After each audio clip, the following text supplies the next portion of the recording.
சில வசனங்கள் சொல்றேன்.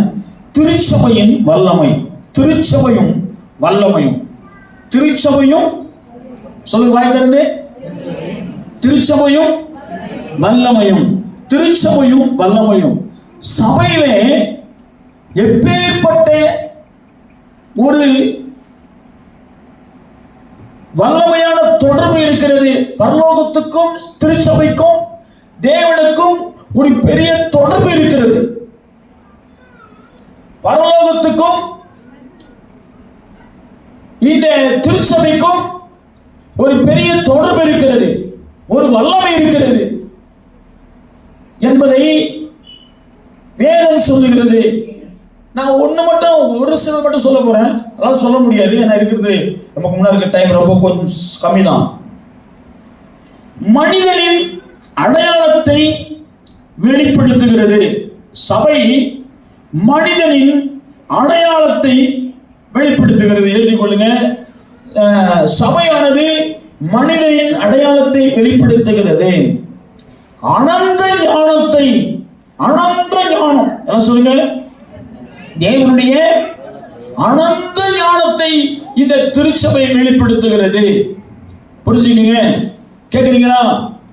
ஹலோ, திருச்சபை பரலோக தேவனுடைய அனந்த ஞானம், ஆழமான ஞானம், அறிவுபூர்வமான ஞானம், ஆண்டவருடைய பெரிய ஞானத்தை, அனந்த ஞானத்தை ஆமென் அதை வெளிப்படுத்துகிறது திருச்சபைதான். அல்லேலூயா. திருச்சபைதான் அனந்த ஞானத்தை வெளிப்படுத்துகிற ஒரு இடம் என்றால் அது திருச்சபை. கவனிங்க. அதே போல தேவனையே வெளிப்படுத்துகிற ஒரு இடம், தேவனையே வெளிப்படுத்துகிற ஒரு இடம் என்ன கேட்டாங்க? திருச்சபை.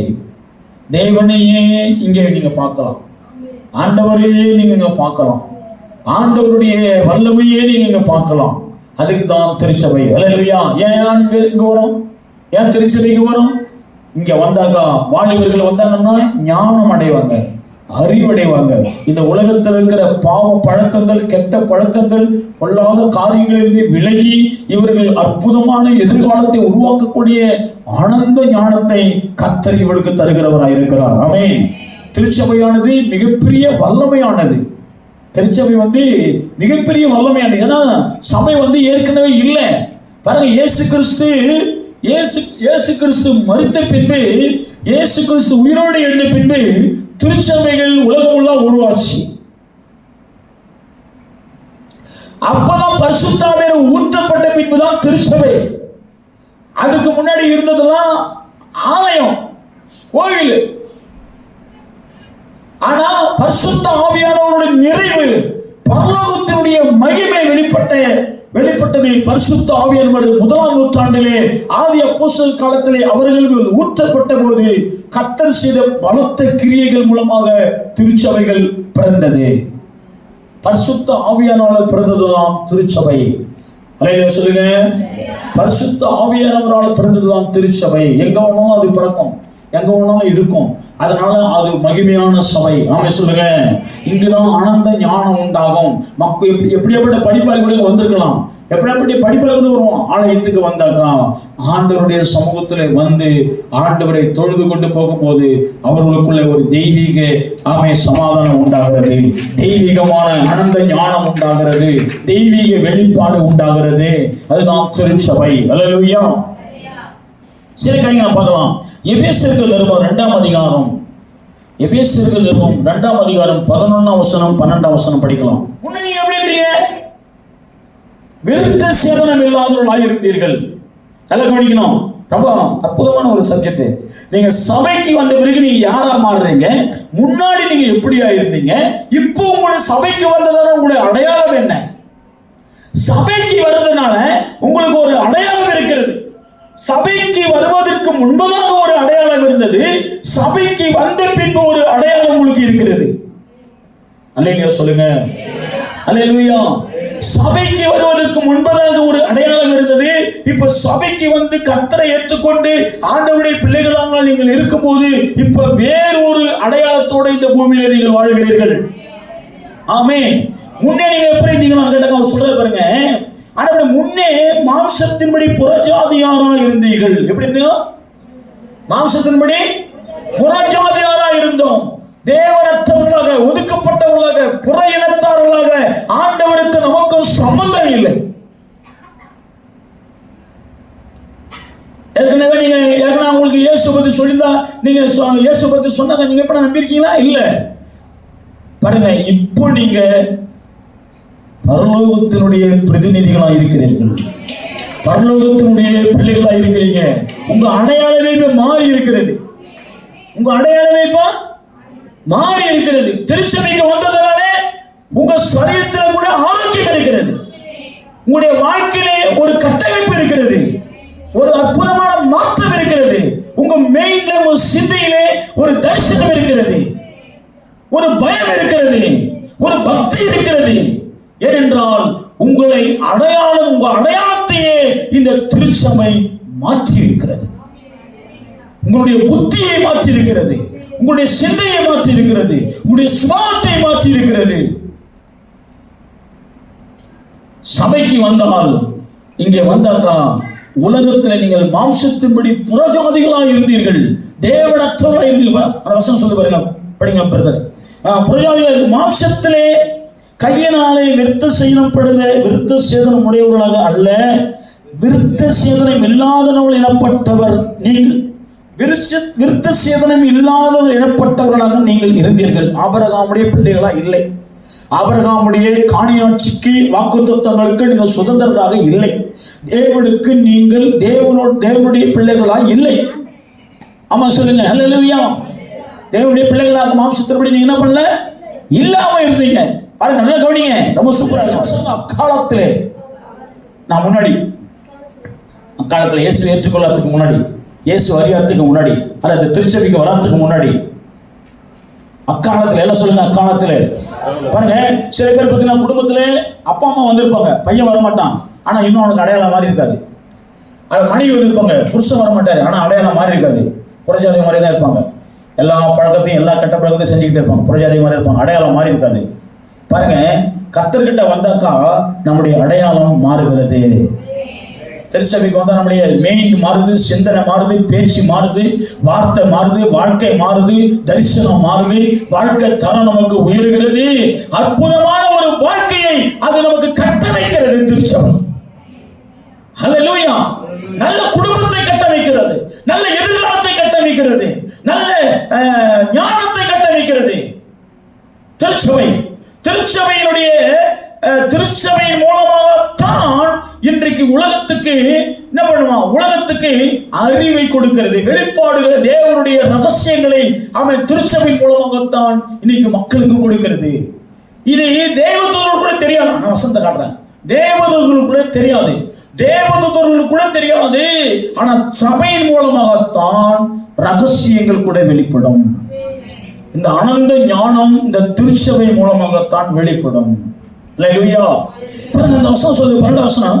அக்காலத்திலே கிறிஸ்துவை சேராதவர்களும், இஸ்ரவேலுடைய காணியாட்சிக்கு புறம்பானவர்களும், வாக்குத்தத்தத்தின் உடன்படிக்கைக்கு அந்நியர்களும், நம்பிக்கை இல்லாதவர்களும், இவ்வுலகத்திலே தேவனற்றவர்களுமாக இருந்தீர்கள் என்று நினைத்துக் கொள்ளுங்கள். முன்ன எப்படி இருந்தீங்க?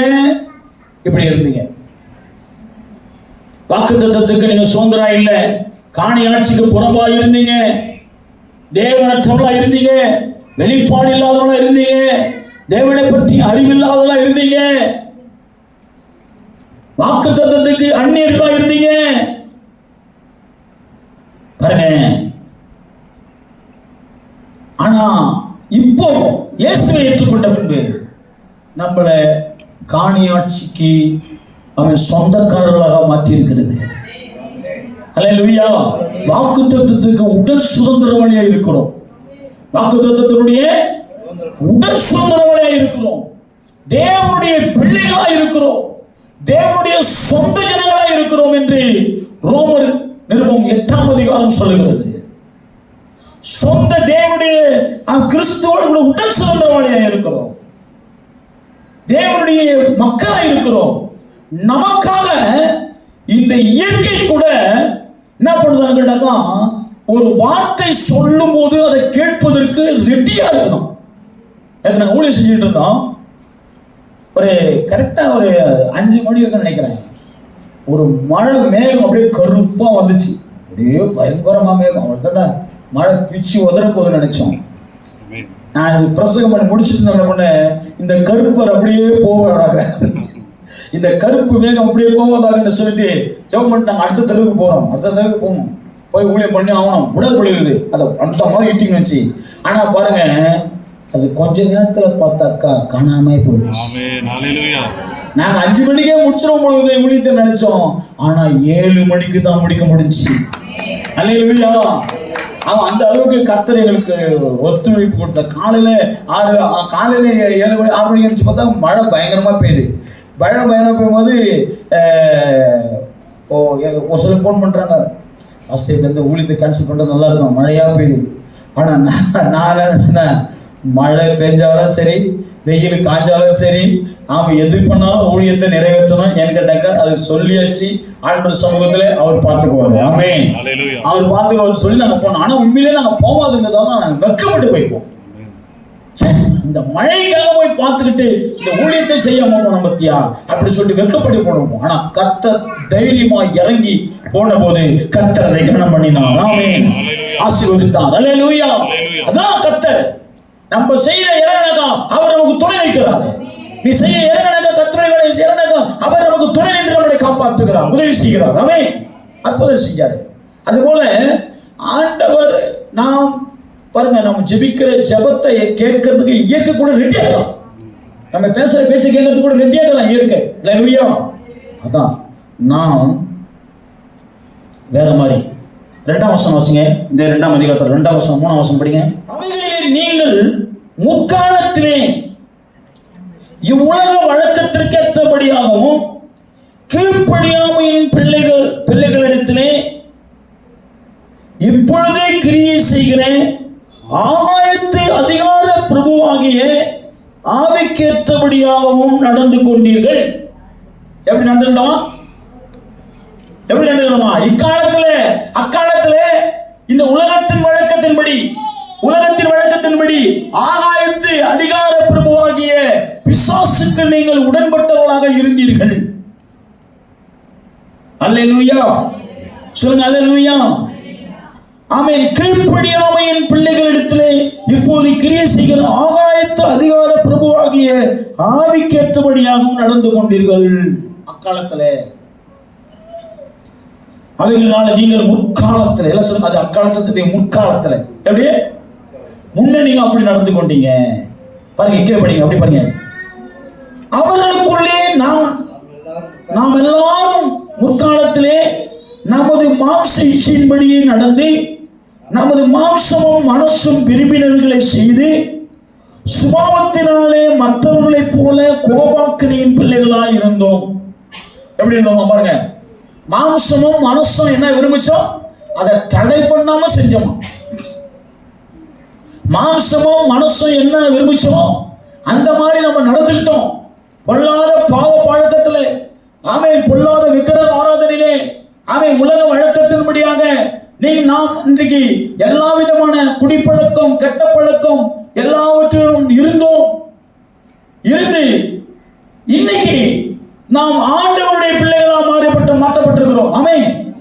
பாருங்க, அதுக்கு தேவனோ இரக்கத்தில் ஐஸ்வர்யம் உள்ளவராகி நம்மிலே அன்பு கூர்ந்த தம்முடைய மிகுந்த அன்பினாலே அக்கிரமங்களினாலே மரித்தவர்களாய் இருந்த நம்மை கிறிஸ்துவுடனே கூட உயிர்ப்பித்தார்.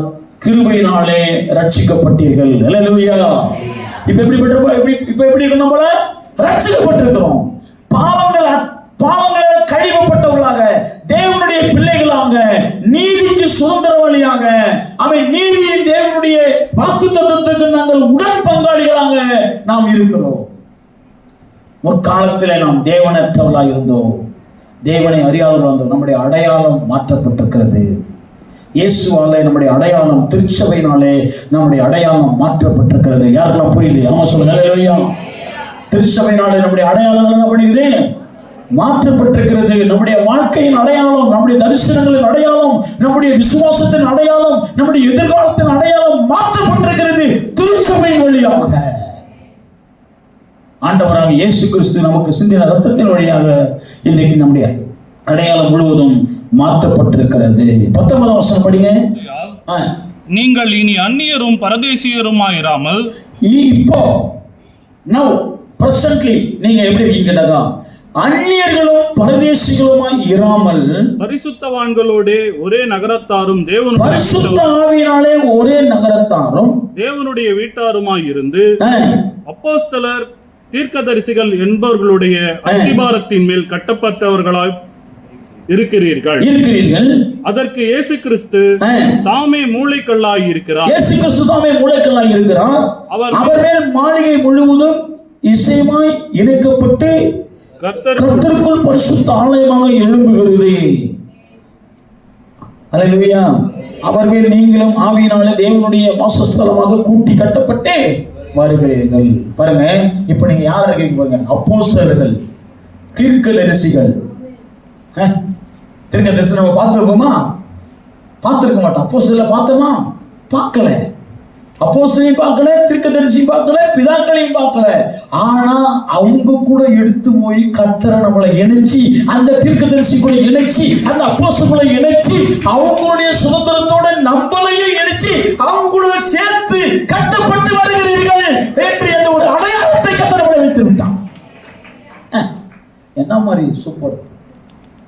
புறஜாதிகளா இருந்து நம்ப, அந்நியர்களா இருந்து நம்ப, விக்கிரகத்துல கடந்து நம்பல, ஒண்ணு குப்பையும் தூசமா கடந்து நம்மள மதிக்கப்படத்தக்க இல்லாதவர்களாக இருந்த நம்மள ஆண்டவர் இன்னைக்கு எடுத்து நம்ம பார்க்காத தீர்க்கதரிசிகள், அப்போஸ்தலர்கள், முற்பிதாக்கள், வாக்குத்தத்தமான பிதாக்களுடைய சுதந்திரத்திலே நம்மளை கொண்டு போய் இணைத்து கட்டி கூட்டி கிறிஸ்துவமே அதுக்கு மூளைகளா இருந்து அவனை கூட்டி கட்டி கொண்டிருக்கிறார் நம்மளை. கிறிஸ்துவே நமக்கு மூளை. எவ்வளவு பெரிய அடையாளத்தை நமக்கு வைத்திருக்கிறார் பாருங்க. இப்படி இருக்கும்போது நம்ம எப்படியாச்சும் ஒரு வீடு கட்டணும் பிரதர் அப்படின்னாரு. கட்டுவோம். எதெல்லாம் இல்லைன்னு நினைக்கிறீங்களோ அதெல்லாம் உங்களுக்கு வரும். எதெல்லாம் நடக்கலன்னு நினைக்கிறீங்களோ அதெல்லாம் உங்களுக்கு நடக்கும். எதெல்லாம் நாங்க ரொம்ப ஏழைகள், ரொம்ப குப்பைங்க, ரொம்ப நாங்க எளிமையானவங்க, ரொம்ப நாங்க ஒதுக்கப்பட்டவங்க நினைக்கிறீங்களோ அதுல இருந்து கர்த்தர் உங்களை உயர்த்தி உங்களை மேலான ஒரு அடையாளம் உள்ளவர்களாக கர்த்தர் உங்க இடத்திலே கர்த்தர் வைப்பார். அல்லேலூயா. நீ தீர்க்கதரிசியை பார்க்கல, பிதாக்களை பார்க்கல, ஆபிரகாமை பார்க்கல, ஈசாக்கை பார்க்கல, யாக்கோபை பார்க்கல. ஆனா அவங்களுக்கு கொடுத்த வாக்குத்தத்தங்களை எல்லாம் நமக்கு சுதந்திரமாக்கி கிறிஸ்து இயேசுவின் மூலமாக அவரோடு கூட நம்மளை இணைத்து தேவனோடு கூட இணைத்து கட்டப்பட்டு வருகிறோம். ஆமென். நம்முடைய அடையாளம் உலகத்திலே நம்மள அடையாளத்தை மாற்றுது. அடையாளத்தை என்ன பண்ணுது? இவைகளை நீங்கள் அறிந்தோ, நீங்கள் இப்போது அறிந்திருக்கிற சத்தியத்தில் உறுதிப்பட்டிருந்தோ, உங்களுக்கு இவைகளை எப்போதும் நினைப்பூட்ட நான் அசதியாயிருந்தேன். பாருங்க, தங்கள் நிமித்தம் அல்ல, நமது நிமித்தமும், தமது நிமித்தம் இல்லாமா நமது நிமித்தமே இவைகளை தெரிவிக்கத்தக்கதென்று அவர்களுக்கு வெளியாக்கப்பட்டது பரலோகத்திலிருந்து பரிசுத்த ஆவியினாலே உங்களுக்கு சுவிசேஷத்தை பிரசங்கித்தவர்களை கொண்டு இவைகள் இப்போது உங்களுக்கு அறிவிக்கப்பட்டு வருகிறது.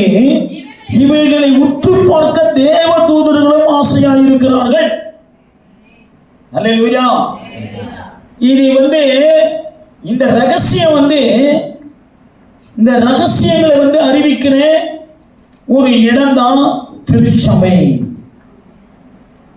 உங்க வாழ்க்கை தேவனுடைய ரகசியங்களை அறிவிக்கிற இடம்தான் திருச்சபை. அதனால இந்த ரகசியங்கள் தேவதூதனுக்கு தெரியாதாம். சுவிசேஷத்தின் மூலமாக இருக்கிற ரகசியங்கள் தேவதூதனுக்கு கூட தெரியாது. சுவிசேஷத்தின் வழியாக இருக்கிற ரகசியங்கள் தேவதூதர்களுக்கு தெரியாதனால சுவிசேஷம் சொல்லும் போது கூட தேவதூதர்கள் வந்து நிக்கிறாங்களாம் தெருவில். அதை கேட்கறதுக்கு அங்கதான் ரகசியம் இருக்கலாம். அந்த ஜனங்க தான் நிக்கிறாங்க நினைக்காதீங்க, தேவதூதர்கள் நிக்கிறாங்க தெருவில். அல்லேலூயா. திருச்சபையில தேவதூதர்கள் வருகிறாங்க. என்ன தெரியுமா? இங்கதான் சுவிசேஷத்தினுடைய ரகசியம் அறிவிக்கப்படுகிறது. நமது மூலமாக, நமக்காக சுவிசேஷத்தை பிரசங்கித்தவர்கள் மூலமாக உங்களுக்கு ரகசியங்கள் அறிவிக்கப்படுகிறது. அதை கேட்கும்படியாக தேவ தூதர்களும் உற்று கவனிக்கிறார்கள். ஆனா நீங்களும் தூக்கிக்கணும், உறங்கிக்கணும், இங்க சீட்டிக்கணும், மொபைலை பார்த்துக்கணும், மொபைல் என்ன ரிங் அடிக்குதான்னு பார்த்துக்கணும், ரிங் அடிச்சா தூக்கணும், ஓடிக்கணும், ஓட எடுத்துக்கணும். ஒருத்தர் கொடுங்க சபையில் கவனிக்கும் சொல்லிடுறேன். மொபைல் கையிலே வச்சுருப்பாரு. இந்த மொபைல்லாம் வராதுக்கு முன்னாடி ஒரு மொபைல் வச்சுல, அது பட்டன மொபைல், அது வச்சுக்கிட்டே இருப்பார். அவர் தான் சபையிலேயே மொபைல் வச்சு இந்த இதெல்லாம் ஆன் பண்ண மாட்டார். இந்த ரிங் அடிக்கிறத ஆன் பண்ண மாட்டார், ஆஃப் பண்ண மாட்டார், ஆன் பண்ணி வச்சுருப்பார். அது அடிக்கும் போது உட்காந்து உட்காந்து அடிச்சுணும், அடிக்கும் பயணம் அடிச்சு தூக்கி ஓட வெளியே திரும்ப ஓடி வருவார். அவனோட கொஞ்சம் வந்து அடிக்கும், திரும்ப ஓடுவார். அவருக்கு கொஞ்சம் ஓடுவார். இப்படியே ஒரு கூத்து இப்படியே இருக்கும். அப்படியே பயங்கர எரிச்சுதான். சபையிலே ஒரு பயம் இல்லை. தேவதூதர்கள் கூட வந்து உலாவி இந்த இடத்துல பேசப்படுகிற வார்த்தைகளை கவனிக்கும்படிக்கு உற்று நோக்குகிறார்கள். ஆனால் இன்றைக்கு திருச்சபையில் இருக்கிற மக்கள் அதை அசட்டை பண்ணி கொண்டு இருக்கிறார்கள், தூக்கிக் கொண்டிருக்கிறார்கள். அவன் பக்கத்தில் இருக்கிறவங்களை பேசிக் கொண்டிருக்கிறார்கள். இந்த மாதிரிப்பட்ட நிலைமை இன்னைக்கு திருச்சபையிலே. ஏன்னா உங்க அடையாளத்தை மாற்ற ஒரு இடம் இந்த இடம் தான். இங்க நீங்க அறிவு கத்துக்கிட்டு போனாதான் உங்க வாழ்க்கை மறுரூபமாகும், உங்க பொருளாதாரம் மறுரூபமாகும், உங்க சூழ்நிலை மறுரூபமாகும், உங்கள் பிரச்சனைகள் மாறும், உங்கள் குடும்ப சூழ்நிலை மாறும். உங்களுடைய வாழ்க்கையில ஒரு அற்புதமான ஒரு அடையாளத்தை அவன் யாருக்கும் தெரியாத அளவுக்கு ஆண்டவர் அடையாளத்தை உங்க மேல வச்சிருக்கிறாருங்க. அது வரும், படிக்கும். நம்ம சொல்லுங்க அல்லேலூயா. வாசிக்கலாம் இன்னொரு வசனம். ரோமருக்கு நிருபம் 5ஆம் அதிகாரம். ரோமருக்கு நிருபம் 5ஆம் அதிகாரம்.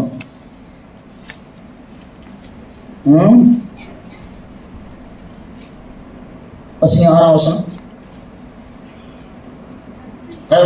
அது அன்றியும் நாம் பலனற்றவர்களாய் இருக்கும்போது குறித்த காலத்திலே கிறிஸ்து அக்கிரமக்காரருக்காக மரித்தார். அரிது ஒருவேளை ஒருவன் மரிப்பான். நாம் பாவிகளாய் இருக்கையிலே கிறிஸ்து நமக்காக மரித்ததனால தேவன் நம் மேல் வைத்த தமது அன்பை விளங்க பண்ணுகிறார். ஆமென். தேவன் நம்ம மேல் வைத்த அன்பை விளங்க பண்ணுகிறார். நம்மள எப்படியா அடையாளத்தை மாற்றும். இதைதான் சபை புரிஞ்சுக்கணும். வெளியில இருக்கிறவங்க புரியலன்னா அதே போல சபையில் இருக்கிறவங்களுக்கு புரியாம இருந்தா எப்படி சபைகளில் இருக்க மக்கள் வாழ்க்கை மறுரூபமாகும்? எப்படி அவங்க அடையாளத்தை ஊர்ல போய் காட்ட முடியும்? ரொம்ப பக்தி உள்ளவர்களாக இருக்க வேண்டும். அல்லேலூயா. எபேசியர் 5ஆம் அதிகாரம் 8ஆம் வசனம் சிஸ்டர். எபேசியர் முற்காலத்தில் நீங்கள் அந்தகாரமாய் இருந்தீர்கள், இப்போது கர்த்தருக்குள்ளே வெளிச்சமாய் இருக்கிறீர்கள். முன்ன எப்படி இருந்தீங்க, இப்ப எப்படி இருக்கீங்க? முற்காலத்தில் நீங்கள் அந்தகாரமாய் இருந்தீங்க, இப்போது கர்த்தருக்குள்ளே வெளிச்சமாய் இருக்கிறீர்கள். உங்களுக்கு தெரியுமா நீங்க வெளிச்சமா இருக்கிறீங்கன்னு? ஹலோ, கேக்குறீங்களா? உங்களுக்கு தெரியுமா நீங்க வெளிச்சமா இருக்கிறீங்கன்னு?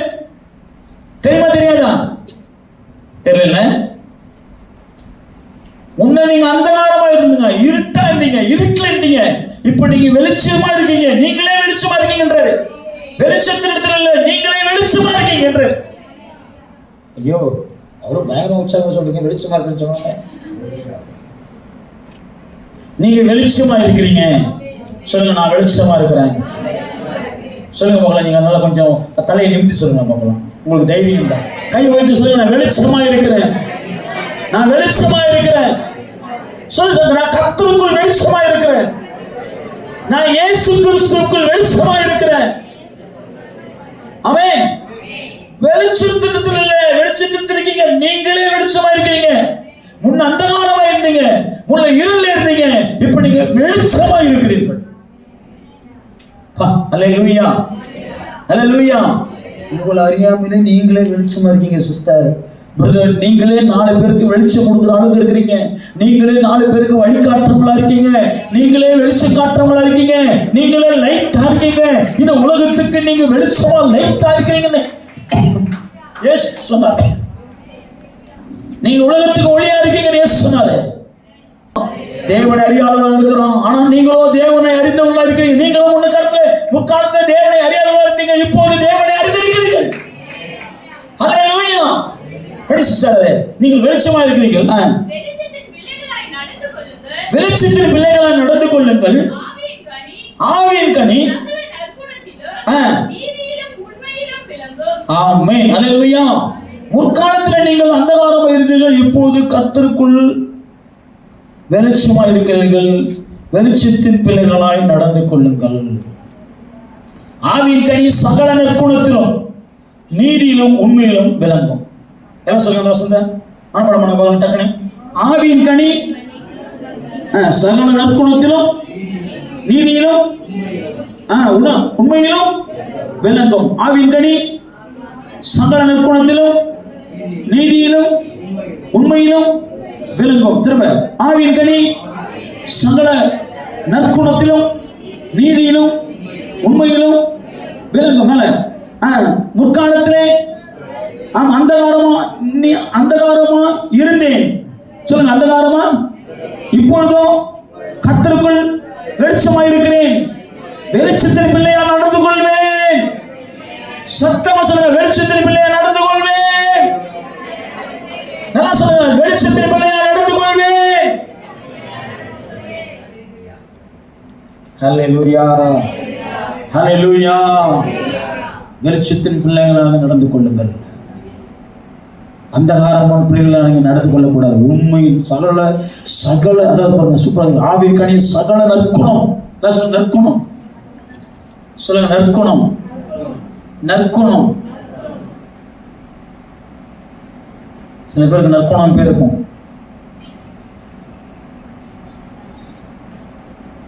சகல நற்குணத்திலும் விளங்கும். எபேசியர் 3:9-10. எபேசியர் 3:9-10. இந்த வசனம் நான் படிச்சுதான் ஆகணும், படிக்காம விட முடியாது.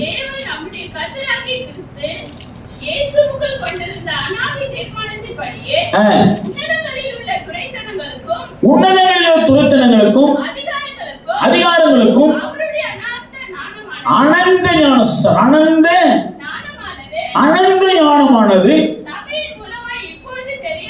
சபையின் மூலமாக இப்பொழுது தெரிய வரும் பொருட்டு இயேசு கிறிஸ்துவை கொண்டு எல்லாவற்றையும் சிருஷ்டித்த தேவனுக்குள் ஆதி காலங்கள் முதல் கொண்டு ரகசியத்தினுடைய ஐக்கியம் இன்னதென்று எல்லாருக்கும் வெளிப்படையாக காண்பிக்கிறதுக்கு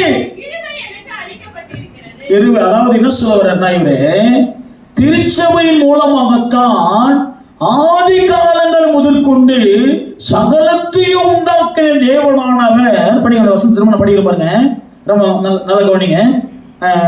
எத்தனை வருஷம் சிஸ்டர்? 3:9.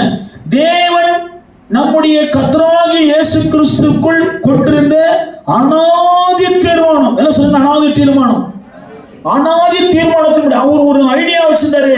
இயேசு கிறிஸ்துவின் மூலமாக உன்னதங்களில் உள்ள துரைத்தனங்களுக்கும் அதிகாரங்களுக்கும் அவருடைய அனந்த ஞானமானது சபையின் மூலமாக இப்பொழுது தெரிய வரும் பொருட்டாக அந்த ரகசியம், அவர் வச்சிருந்த திட்டம், அவர் வச்சிருந்த பிளானு, அவர் வச்சிருந்த ஐடியா, அது எல்லாத்தையும் இயேசுவின் மூலமாக இன்னைக்கு திருச்சபையின் வழியாக கர்த்தர் அதை மக்களுக்கு கொடுக்கிறார். அல்லேலூயா.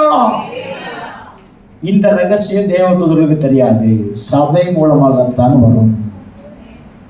அதுலேயும் இந்த உங்களுக்கு சுவிசேஷத்தை சொல்லி உங்களை வழி நடத்துறாங்கல்ல, அந்த ஊழியக்காரன் மூலமாகத்தான் வரும். இல்லை உன் வீட்டில் ஒரு அற்புதம் நடக்கணும்னா, உனக்கு ஒரு தீர்க்க தரிசனம் வரணும்னா, உன்னை வழிநடத்துகிற, உனக்கு சுவிசேஷம் சொல்லி உன்னை வழிநடத்துகிற அந்த ஊழியக்காரர்கள் மூலமாக உன் குடும்பத்துக்கு நல்லது வார்த்தைகள், தீர்க்க தரிசனங்கள், வார்த்தைகள் வரும். அதை நீ பிடிச்சு கை தட்டி கர்த்தரை ஸ்தோத்திரம் பண்ணு. பாருங்க, அல்லேலூயா. அனந்த ஞானமானது சபையின் மூலமாக இப்போது தெரிய வரும் பொருட்டாக இயேசு கிறிஸ்துவை கொண்டு எல்லாவற்றையும் சிருஷ்டித்த தேவனுக்குள்ளே ஆதி காலங்கள் முதல் மறைந்திருந்த ரகசியத்தினுடைய ஐக்கியம். என்ன சொல்ற? ரகசியத்தினுடைய ஐக்கியம். எல்லாம் சொல்ற ரகசியத்தினுடைய ஐக்கியம். பாருங்க, சில குடும்பங்களை பார்த்தீங்கன்னா ஐக்கியமா இருக்க மாட்டாங்க. சில குடும்பத்தில் என்ன பண்ண மாட்டாங்க? ஹலோ, கவனிக்கிறீங்களா? ஐக்கியமா இருக்க மாட்டாங்க. சில சொந்த பந்தங்கள் ஐக்கியமா இல்லை. அதனால நிறைய ரகசியத்தினுடைய மேன்மையை தெரியல அவங்களுக்கு. ரகசியத்தினுடைய ஆசீர்வாதம் கிடைக்காம போகுது. ஐக்கியம் மிக முக்கியம். ரகசியத்துக்கும் ஐக்கியத்துக்கும் தொடர்பு இருக்கிறது. பிரிவினை உள்ள குடும்பங்களிலே ரகசியம் வெளிப்படாது. பிரிவினைகள் உள்ள குடும்பங்களிலே ரகசியங்கள் தோன்றாது, வெளிப்படாது, தெரியாது. அந்தகாரமாக தான் இருப்பாங்க. ஐக்கியம் இருக்க வேண்டும். சபையிலே ஐக்கியம் இருக்க வேண்டும். சபையோடு ஒரு ஐக்கியம் இருக்க வேண்டும். ஊழியக்காரனோடு ஒரு ஐக்கியம் இருக்க வேண்டும். போனோமா ஞாயிற்றுக்கிழமை மட்டும் ஏதோ ஒன்று சொன்னாரா, கேட்டோமா, வந்தமா இல்லை, எப்பொழுதும் ஒரு ஐக்கியம் இருக்க வேண்டும். சொல்லுங்க, எப்போதும் ஒரு ஐக்கியம் வெளிப்படணும். நீங்க நல்ல ஒரு ஐக்கியம் உள்ளவர்களாக இருக்கு. சபையோடு ஐக்கியமா இருக்க வேண்டும். சபையோடு ஐக்கியமா இருக்கும். சபையிலே சொல்லப்படுகிற வார்த்தைகளை கேட்க வேண்டும், சத்தியத்தை கேட்க வேண்டும். ரகசியத்தினுடைய ஐக்கியம் இனதென்று எல்லாருக்கும் வெளிப்படையாக காண்பிக்கும்படிக்கு இந்த கிருபை எனக்கு. எல்லாருக்கும் இந்த ரகசியம் தெரியணும். ஆமென். இந்த தேவ ரகசியம், ஆண்டவர் நம்மளை ஏற்படுத்தின ரகசிய காரியங்கள் எல்லாருக்கும் தெரிய வரும் பொருட்டாக சொல்றாரு, தெரிய வரணும். ஆமா, சொல்லுங்க. அதுக்காக தான் சபை இருக்கு. எபேசியர் 3:11 படிச்சிட்டோம்ல, 3:11 படிச்சிட்டோம். ரகசியங்களை வெளிப்படுத்துங்க கர்த்தர். சொல்லுங்க, ரகசியங்களை கர்த்தர். மத்தேயு 22:37. சீக்கிரம் கடற்கண்ண. மத்தேயு 22:37. தேவனோடு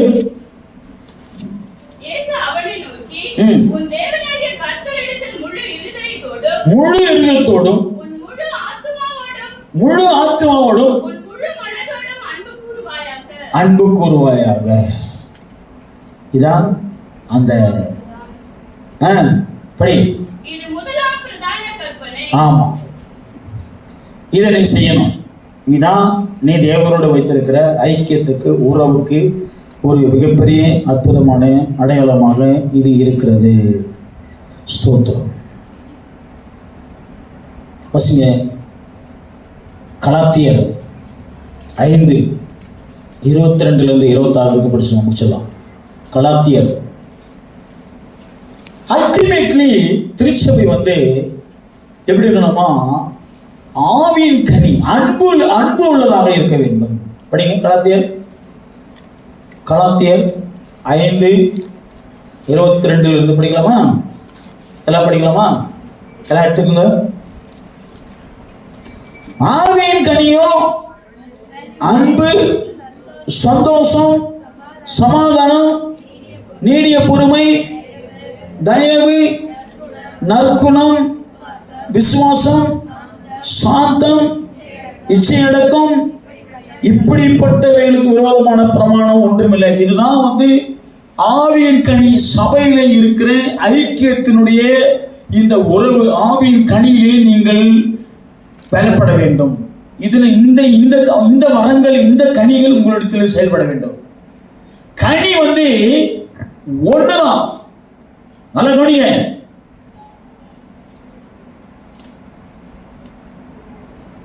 ஆவியின் கனின்னு சொல்லுது பாருங்க. கனி ஒண்ணுதான். ஆனா அந்த கனி எப்படி செயல்படுமா? வேற உருவத்துல வேற மாதிரி அதனுடைய செயல்பாடு இருக்குமா? எப்படி இருக்குமா பாருங்க. கனி ஒண்ணுதான். அந்த கனி அன்பா இருக்கும். எப்படி இருக்கும் சொல்லுங்க? ஒரே கனி தான்.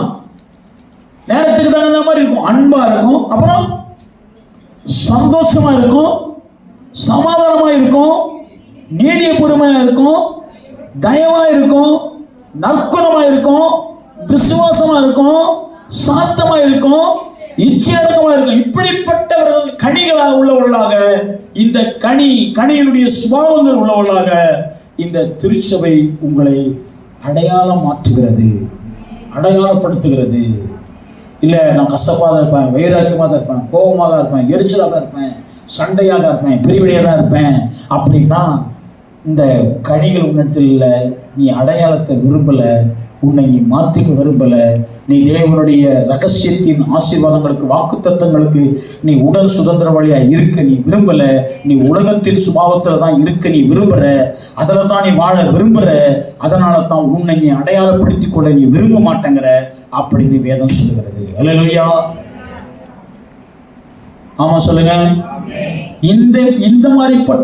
இந்த மாதிரிப்பட்ட கனி வகைகள் உங்களிடத்துல, கனி வகைகள்னா பல, இது ஒரு கனி இல்லை, அன்பு ஒரு கனி, சாந்தம் ஒரு கனி, நற்குணம் ஒரு கனி கிடையாது. கனி தான், ஒரே கனி தான்.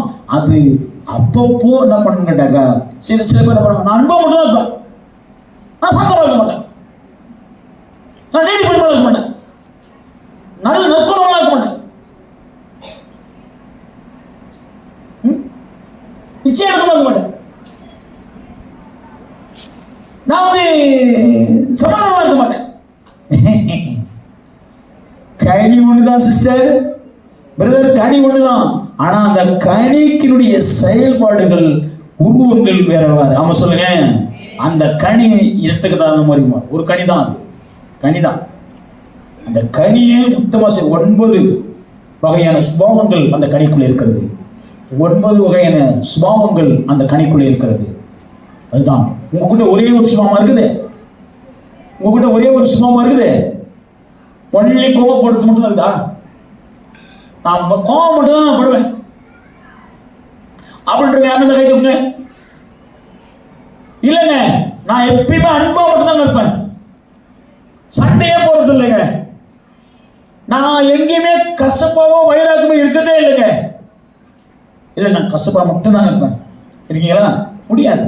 இத்தனை சுபாவங்களையும் அடக்கியது தான் கனி. ஆமா சொல்லுங்க, அல்லேலூயா சொல்லுங்க. இது எல்லாத்தையும் உடையவர்களாக நீங்க இருக்க வேண்டும். அப்போது உங்கள் அடையாளங்களை கர்த்தர் மாற்றுகிறார். ஆமென். உங்கள் கிறிஸ்துக்குள்ளே உங்கள் அடையாளத்தை ஆண்டவர் மாற்றுகிறார். உங்கள் வாழ்க்கையின் அடையாளத்தை மாற்றுகிறது திருச்சபை. எல்லாரும் ஜெபிக்கலாம்.